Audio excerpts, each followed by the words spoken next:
We are very excited to begin a two-part series today with our resident wealth strategist. I'll call you the president. President wealth strategist. I like that. Rebecca Walser, on to a serious topic, though, of currency and the financial security of an individual. Again, we always learn so much about you and what you can offer your clients. And these topics that you talk about, this is a very important one.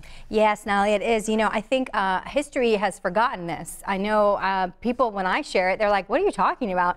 And I was a finance major and did at a major university, and this was never even covered in finance in undergraduate.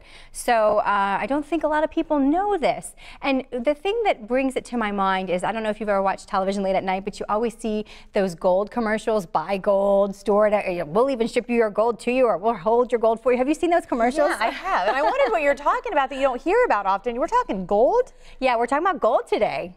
Okay, why? Yes, why are we talking about it? What this is kind of the reason we're talking gold today is because it is considered an alternative investment, right? Okay. And a lot of people that we've been talking recently in the last couple of weeks about the volatility of the market and with the safety for someone in retirement. So a lot of people that say, well, maybe Rebecca's right, or maybe I've heard a lot of things, maybe I shouldn't have all my nest egg in the market. They start to look at other alternatives, and gold is one of the first things they go to. Interesting. And yeah, because it's considered, you know, a durable and all these things, but they don't know the history of it. So we have a graph. I want to bring the graph up.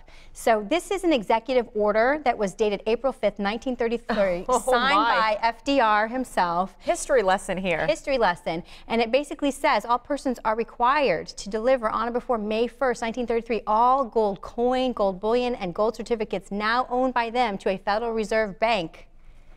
Yes. What? Yes, yes. So FDR issued an executive order in April of 1933 that basically made it illegal for Americans to own gold outside of a de minimis level of gold. And it wasn't until 1974 that we actually were able to own gold again. So I'm a huge, I'm all about freedom and liberty as a lawyer. I want us to protect our freedoms, our rights to own whatever we can, and that's so important to me.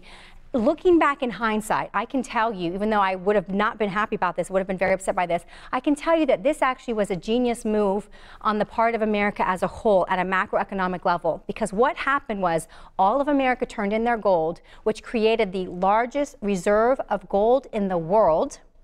And in the end of the World War II in 1944, when they had a Bretton Woods worldwide convention basically to establish reorder after World War II, because the U.S. had the largest gold reserve, we became the de facto world reserve currency. No kidding. And in 1944, although no one could predict it, when we went off the gold standard in the 1970s, it actually allowed us as the world reserve currency, and still to this day allows us to live about $500 billion a year beyond our means, beyond our tax revenue. So we spend about $500 billion more per year than we actually take in tax revenue because we remain the world's reserve currency.